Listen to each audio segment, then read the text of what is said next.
It's lavender time here in France, and it's always a joy to paint it. I'm Jan, and I'd like to show you how to paint lavender. I'm starting with a small field. I've made a mark in the middle of the page because the visual impact of a lavender field is the lines, and it's important to know where to start. As this lavender's in a field, I'm going to treat it as a landscape rather than a flower painting or anything. So what I'm going to do is to put the sky in first to set the tone, and then decide what to paint next, which is probably the gaps, to just fill the space, and then that leaves the focus on the lavender. I've got several different varieties of paint. You can get things like this. This is actually cobalt violet. Or you can make your own colours out of blue and crimson. And I think it look more natural if there's 2 or 3 different shades of purple in there for the lavender. This is cartridge paper. It's just to show you as an exercise. I want it to be a foil for the lavender, so I don't want a too complicated sky because it will distract. You want it to just enhance, not compete. So I'm just going to put fairly solid wash on.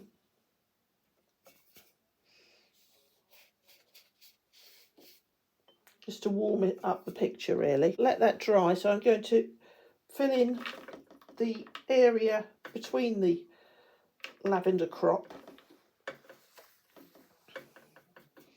which is really dried up grass. So I'm going to start with Naples Yellow. I'm not putting it everywhere, I'm just dabbing it. I've got clean water, dab off the brush so it's not too wet. Just work it across, make it look a bit more patchy. And there's a tiny bit of green. Some things haven't quite succumbed to the hot sun.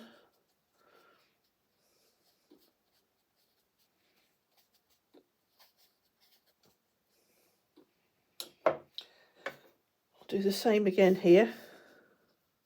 Just move it around so it's not so uniform. A little bit of sap green.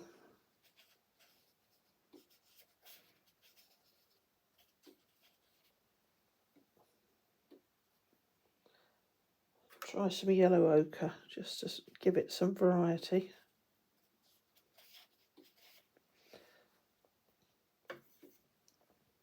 And here again, more dabs. Nothing too regimented, because you want your eye taken to the lavender, not the soil in between.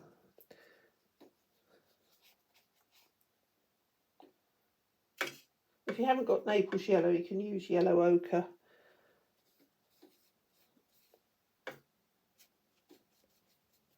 I'm trying to go sideways because the lavender is coming towards us. So it's just a question of giving some variety to make the picture more interesting.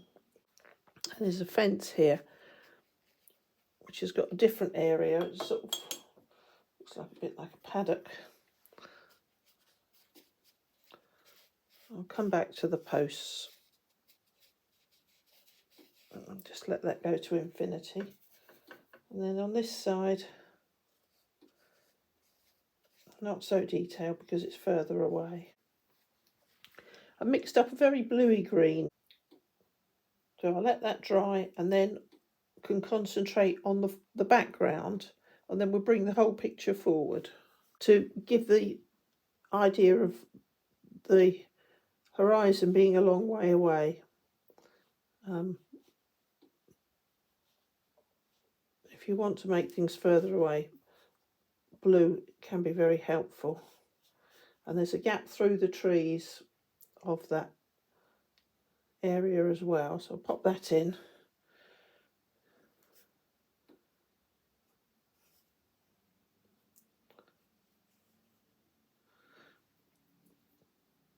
And there's trees and a hedge, and some of them are quite yellowy. So what I've got to do is to decide on the tones, because I don't want the same tones in the background as the foreground. I've just made up a warmer green, but I've added yellow to it.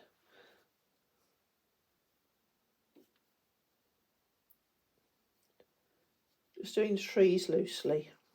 They're not solid, they are all different shapes. So just take the paintbrush for a walk, keep it moving all the time.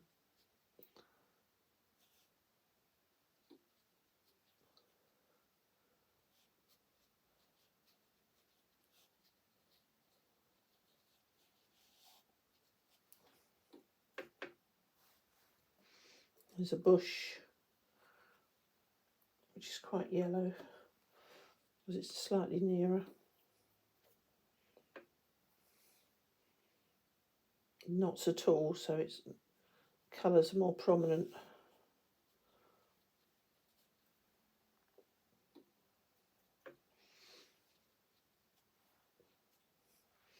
I don't want them to compete with the lavender, so I'm trying to recess them and make them simple. And then your eye will just be drawn to the lavender.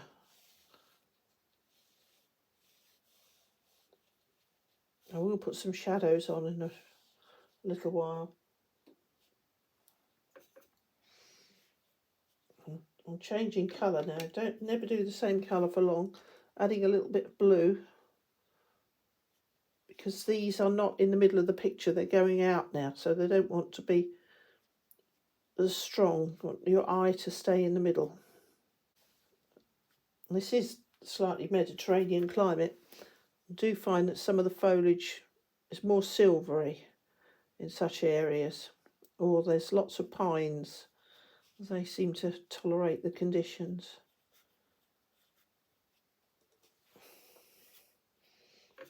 Okay, if you've got something in a sketch or a photograph and you're not too sure about it, you can soon look it up, and then that will decide that you've got a continental tree. And I'm just grading these out completely because it's not going to be so important. It'll be more looking at the weathered posts, I think.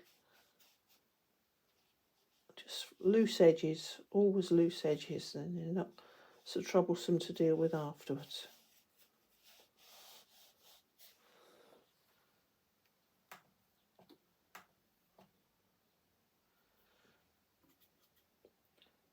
Quite pale field, but it's further away, so I'm making it light green but a little bit of blue in it, just a little bit,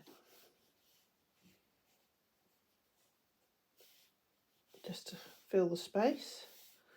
Right, we're now left with the lavender field, so I will put the posts in at some stage, but I'm going to concentrate on the shadows in the trees. For the posts, I'm going to use a homemade grey, which is ultramarine, crimson and ochre. You can always tint those a bit when they're dry. I've given the trees in the background and the skyline another coat of the same coloured paint, which was just a green made from cadmium yellow, French ultramarine, with a little bit of Payne's grey and a little bit of sap green, just to give variety. And I am now going to put in some more lavender. I've made a purple out of Brazilian crimson and French ultramarine, in this case just only, and they are curved. So if you go in with the curve, it gives a definition of the lavender, and it's not solid because there are separate plants. So what you need to do is just go in like that, and then you can add a second colour, which I'm mixing it differently. Always keep mixing the different shades. I'm using cerulean blue this time, just to give it a little bit of warmth. Having got the definition, Go in with a bigger brush. And just do it very loosely because they are little circles of plants and you want to give variety. And this one's nearly dry now that I did earlier, so I can just put some on top of that. And you can see that it goes in quite differently depending on whether it's wet or dry. So I'll mix a third lot. Some things you need to mix well in advance, others you need to mix as you're going to just bring the changes.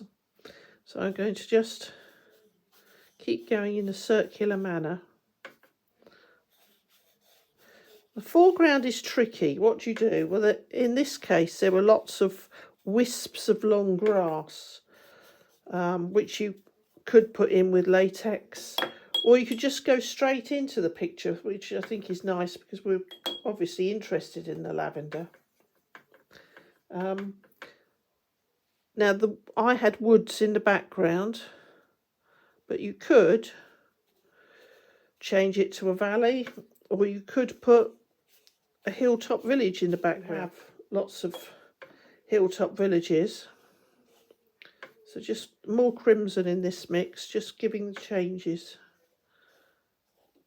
Because they are semicircular bushes, they will be catching the light differently. I'm coming over here. There's 2 rows together there. I don't know whether the farmer was thinking that he'd take 1 row out. It wasn't an even pattern. So I'm just going again, slightly differently. And then when it's dry, we can put some shading in.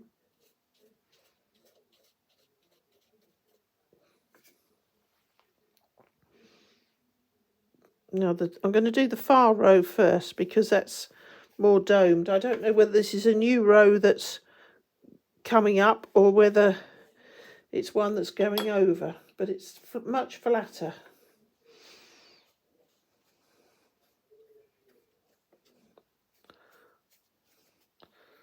By making the brush strokes domed, you can see that your eye is taken to the lavender rather than anything else in the picture.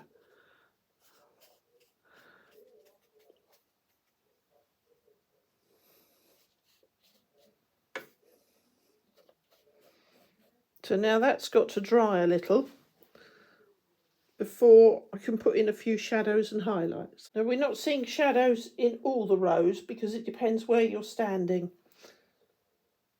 So this row here is more in our eye, and there is a shadow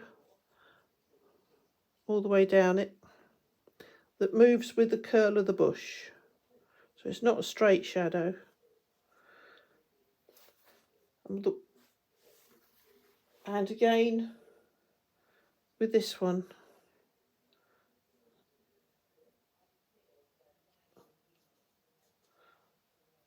And every now and again with this one, but not so often. You want everything to look regimented.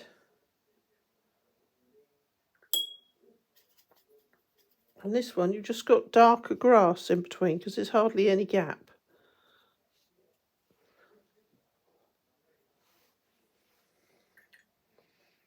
Now with a clean brush, I can go in and highlight a few blades of grass and things in between.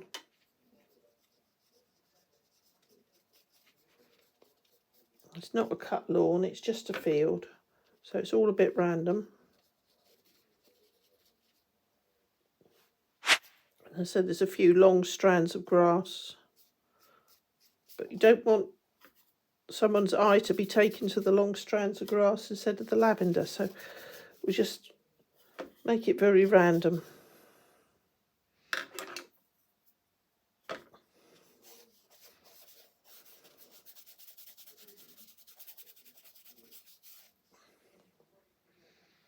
And then when it's dry, it can be highlighted again, but it's always worth waiting for it to dry rather than rushing in. Just highlighting the gaps in between, because it's further away. I've done that at the beginning at Naples Yellow and the nearest part sap green. just to try and get rid of any, this is only a sketch, but to get rid of the white paper, and then this will be used to help do the watercolour, which I'm going to do next. Having drawn the lavender in the field with the trees in the background, I'm now going to do a very similar picture on watercolour paper, but this time not the background that I happen to sketch, but I'm amalgamating two sketches. I've got a hilltop village.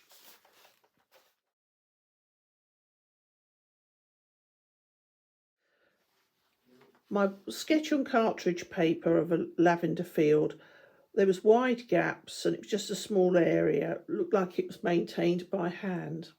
Now, this is a more commercial farm. There's very narrow gaps. The lavender's about 1 metre wide and it goes on to infinity. They've obviously cleared everything out the way because the lavender's the most valuable crop. So I've got a lovely hilltop village, workman's shed, a few trees, very little else except lavender. So to emphasise the lavender, I just want the sky to be a foil, so I'm not going to do a complicated sky. There's hardly any grass between the lavender, it's more dust and dirt. I've drawn it at the top of the page with less sky to emphasise the lavender. I've decided to paint the hilltop village in latex so that I can get the sky closer to it. So I'm just going to put some latex on the roof lines. Then I can be more liberal with the paint.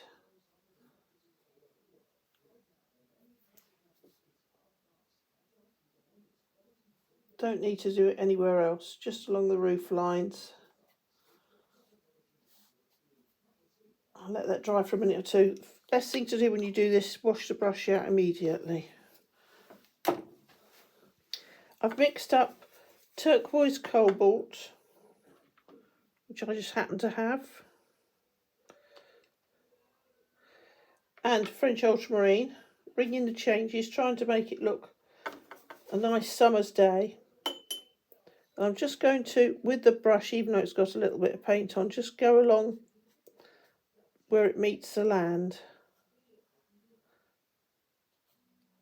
and work my way up.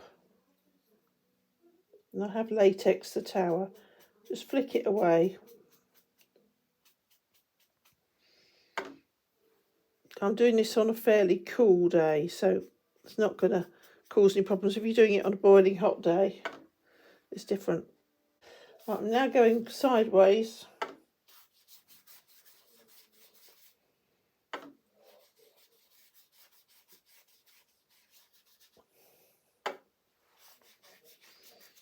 Always go away from a tight spot if you can.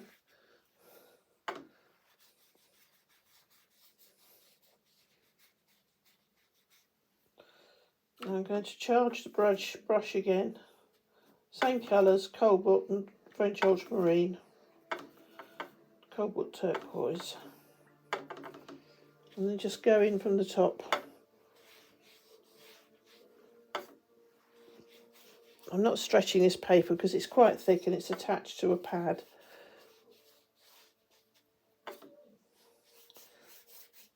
If you wanted to, you could take it off and put some sticky tape it to a board. I haven't done that for some time. I got out of the habit. When there's normal times, I'd be painting on the spot, so I tend to just do something that's quite manageable. You don't want to be carrying boards about with you. It's enough trouble carrying the paints. If you go into a cafe, there's nowhere to put anything.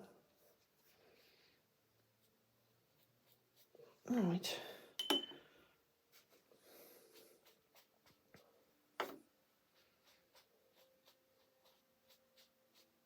I'm going more around the tower because it'll help it show more.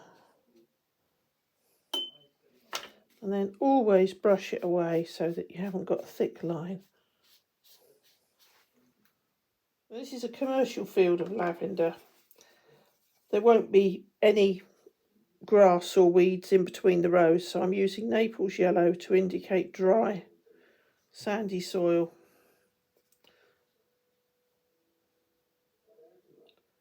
Just a little bit in between.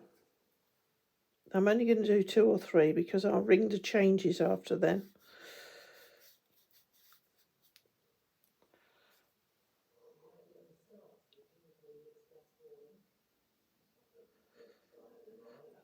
And there's a little lane across here, which I found quite interesting. The viewpoint I had, you couldn't see whether it was a tarmac road or just a lane, but we can't see it, we just need to leave a gap for it. So that's the start.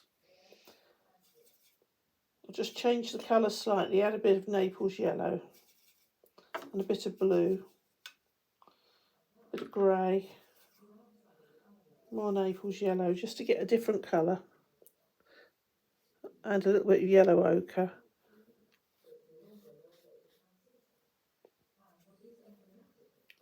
And go back to this side.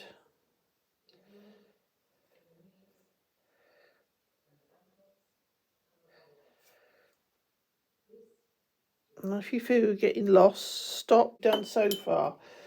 So we can put the lavender in between and go back to the other bits. Now, what I'm going to do is add on the curve here, because I feel that the machine might go straight on.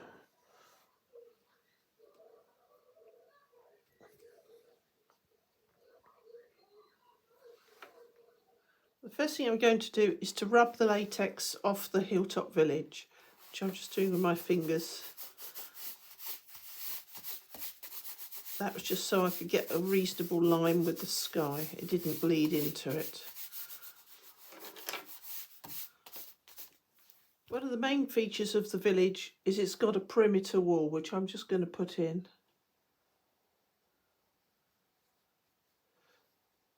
In a light grey. I've now mixed sap green and yellow ochre, and I'm going to do the mound at the bottom, which at the time of year the lavender's out, the grass will be pretty dried up. I'll just stick that in.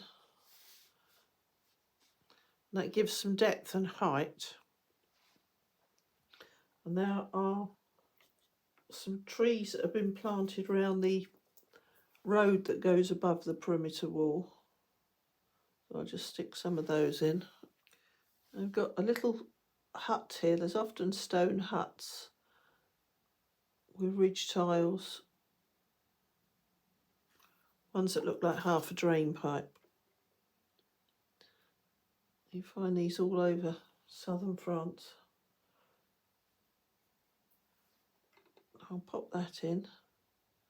So I want that to dry before I do anything else. This just would have been used, they would have used stones from the field, so it'd be a mixture of colours, and that gives scale to the hill. I'm now going to straighten up the tower. I was a bit mean with the latex, I didn't quite get it, but with a stiff brush, it's very easy to reclaim the edge. Whilst I'm waiting for that to dry, I can remove the pencil lines that I put in as a guide for the lavender. It won't look a lavender field unless they're straight, you know. So a few pencil lines, very helpful, but once you've got a space claimed, you can take them off. I have got a very weak mixture of crimson and ultramarine and a little bit of permanent rose, and I'm going from side to side because that's the way the bushes grow. I'm just doing it very gently, and I'm going with a little bit more pink as it gets nearer, and go back to the blue, just very gently. I want to show some of the heads of lavender, so if I do it very lightly, I can go back on top with a few flower heads. That's one. Do another one. I haven't taken the pencil off all the way to the edge because I don't want to lose the shape.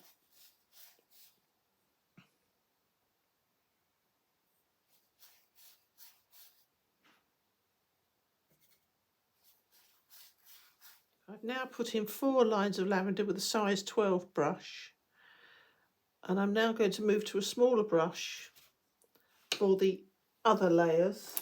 I'm going to use a size 8, and I'm just going to work my way across. Now, as it gets further away, you won't see the lines of soil in between. It'll just be a shadow.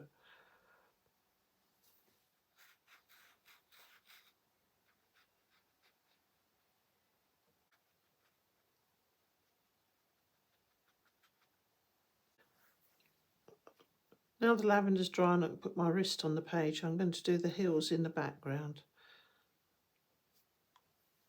South of France has got lots of little villages on hilltops. Centre point is usually the church. Sometimes there's a wall, and the houses are just in every space at every possible angle. So you will find that one is half a roof higher than another one nearby. They've just evolved over time. So what you need to do is to find something that you can identify and just work your way round. I've just got a few blocks in the hilltop. I've put in a long building next to the church tower, the church roof, which is distinctive brown tiles, and a few faces of buildings. They're not all buildings, some of this is cliff. And then when they've dried, I will put a few sharp straight lines on just to indicate the shape of the building. So I'm now moving back to the lavender, which I'm using cobalt blue for a change. I'm making it quite weak, and I'm now coming round to this side.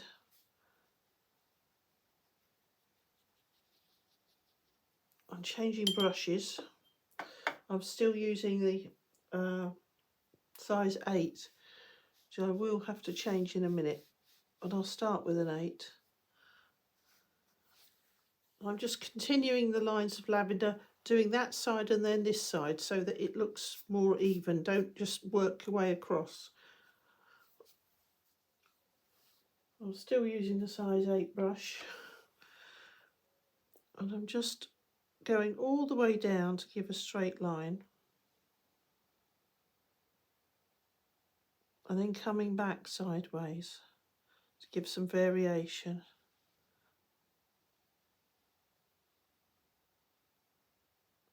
I'm going over the little path I had. I can find that again later if I need it. When you're drawing fields, there's all sorts of things. This one actually had lots of signposts. I don't know whether it was a cycle trail as well or on a hiking route, but sometimes you find all sorts of things that you don't want in the final painting. Well, going over it sideways when I've got the root with a wet brush, it adds the variety that makes it look more like a bush. When you're doing a field on this scale, you've got to be careful about the level of detail. I'm busy adding the village. I've just added a few straight lines to show the roofs. It's too far away to have any detail at all, and some little trees in the background made the little hut at the end of the lavender a little bit bigger, and I'm now putting in some trees that you see in slightly hotter areas of Europe. And the branches all go into the centre, they don't fan out. So if you're doing trees in an area that you're perhaps not so familiar to you, always bear in mind that there are regional differences. This area can get up to 45 degrees, so anything that grows here has to be very hardy. So the grass is a bit yellow, and there will be scrub on the hillside. So put that in a darker green and just move little areas around. I can go back to that in a minute. Keep bringing the changes, have a slightly different colour, different pattern. Just take the brush for a walk. And then where it's lower, it might be sheep or goats grazing.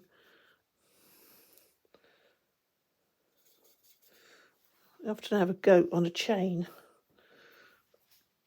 which are always a delight for an artist to find. As long as it's a good chain, you're not going to be chased down the road.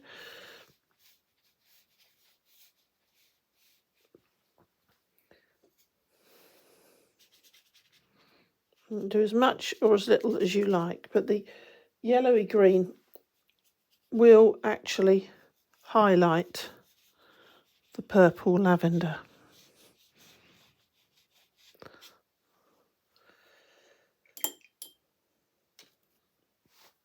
The buildings are stone or they've been rendered in a very light colour because of the heat.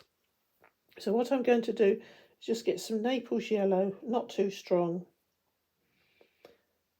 And because they're buildings, to show that, I'm doing all my brush strokes downwards. You don't have to be able to be an architect to draw buildings. You just look at the way that they're formed and the shapes. There's not all buildings. In the middle here, there's actually some open rock. An instant village. When it's dry, I'll put an odd highlight or suggestion of a window. I'll have a little bit more scrub just to break it up.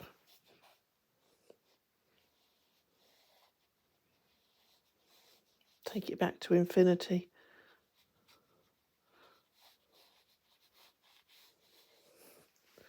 A few windows, that'll be as good as anything. Now we come back to the lavender. I'm going to take off any remaining pencil and I'm going to try and claim some of this path here because I quite liked it. I quite like to walk up it myself if it wasn't going to be in the way of the farm workers. Just in case any of you are nervous about a hilltop village, there will be lots of references available. But what I've got is a tower and a church roof. And then over the years, buildings would have grown up around them.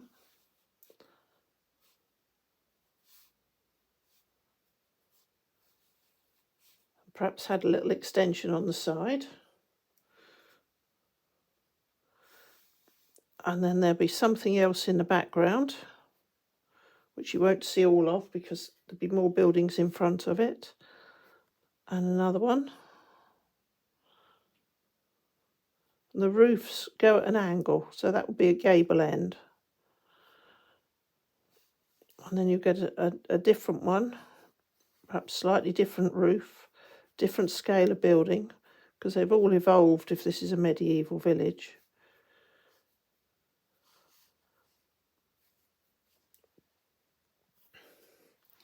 Then you'll get a couple more blocking it so you can't see it all.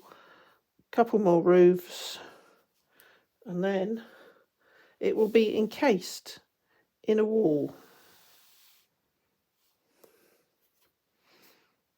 And they're traditionally hilltop villages, so they could see anybody coming.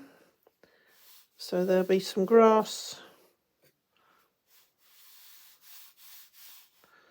And because it's so far away, you don't need a lot of detail, but what you can do to emphasise it's a building is go straight down to the front of the building. Just up and down strokes.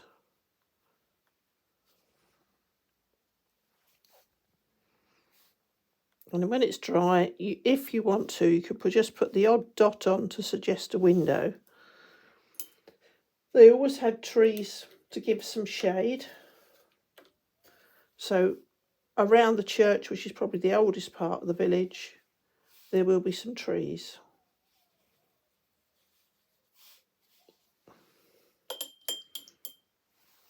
I'm sure that you can manage that when you try. Returning to the one that I did earlier, I'm now going to just put a suggestion of some windows on. As I said, this area gets to about 45 degrees in summer. There'll be lots of bounce light. So what I'll do is just show the building on the right that's got so 1, 2, 3, 4, 5. They're not necessarily all the same height because things get added to.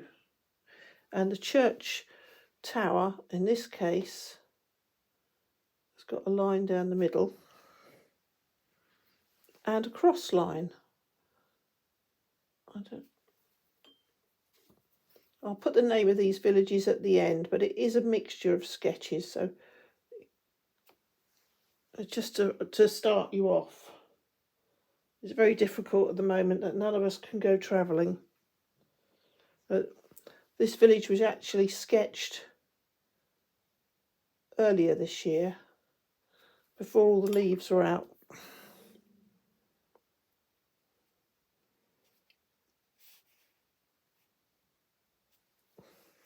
For the shadow each side of the lavender, because this is a commercial field that's cut by machine, there's very little gap, and the lavender is in shadows, hardly anything that can be seen. So I'm just going to go along with a very runny shadow colour, and the only little bit of gravelly path showing in between is probably a bit of gravel for drainage. I'm going to continue this, go this side.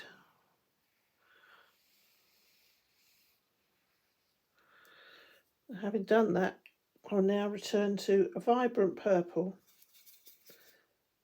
which I'm making with permanent rose and ultramarine. And I'm just going to get a different brush and just dab on some shadow, making the brush quite dry. And it's a brush that will go the whole width.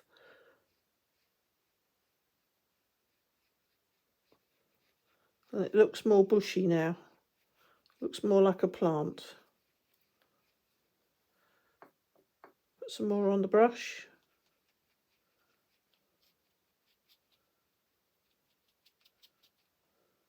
Bit more. And as it gets closer, we have to be a bit more random. So I'll introduce a second colour. I don't want it to look like it's got measles.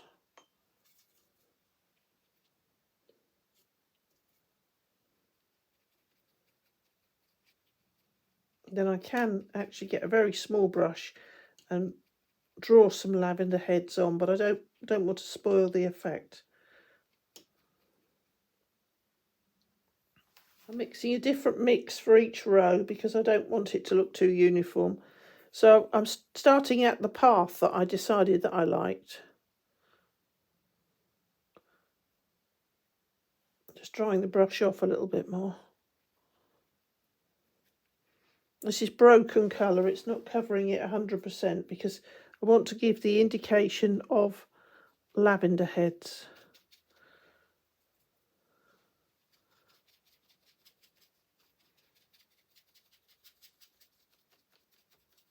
And a little bit of pink.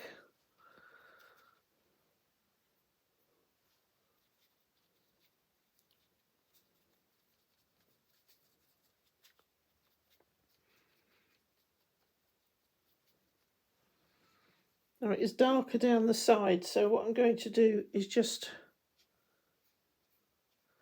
get the brush and go round, and the other side.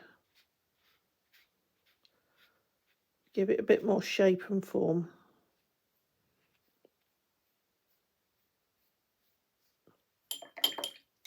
Clean brush, dry it off a little bit, just feather it out so it's not a hard line.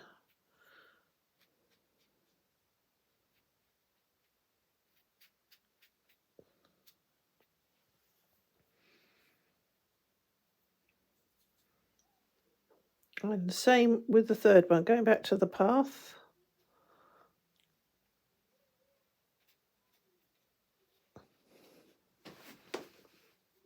A little bit of red. Just keep going like that. It's only worth really doing these middle 3 rows. The rest don't need the detail, because if you're looking at a whole field, some of it at an oblique angle or further away won't have so much detail.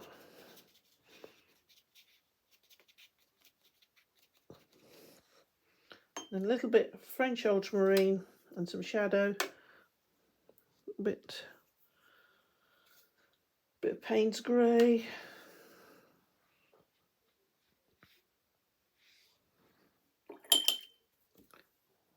Clean water, and then just sweep it up.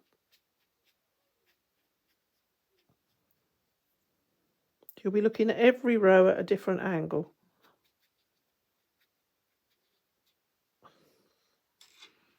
Now we just jump that across so it's not so obvious. Use a different colour again, going for the cobalt blue this time. Back to the path, and just a squiggle. Because these are individual bushes, they've got individual roots. And just a squiggle. Change colour. More water to dilute it because it's further away. The next stage is to add shadows to the existing rows, and then with a fairly clear pigment such as cobalt violets or very watered down pigment, go sideways to join the field so it's got some harmony. I'm just indicating a little bit of lavender by using a rigger, which the hairs are twice as long as the size 2 rigger. If you haven't got a rigger, you can do it with an ordinary brush. Just dabbing a little bit on to show that it is a spiky crop. And then with a slightly bigger brush, I've got the cobalt violet again, a little bit of purple, and I've just gone across to show the rows that are all in harmony.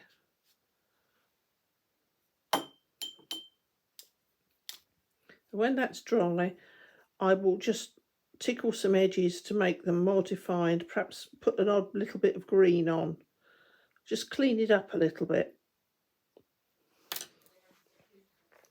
In order to make the lines of lavender that are further away merge nicely, I have done the lines of lavender.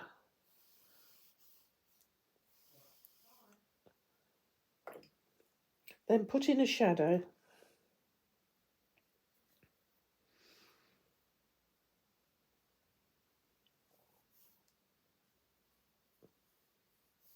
Because they're further away, you really aren't seeing the gaps at all. Just the odd gap. And I'm just going to, I let that dry for a minute or two. And then I got a different colour. I've made this out of Zillion Crimson and Ultramarine. And then I've used Payne's Grey as a shadow. But I've got Cobalt Violet, which is a more transparent pigment.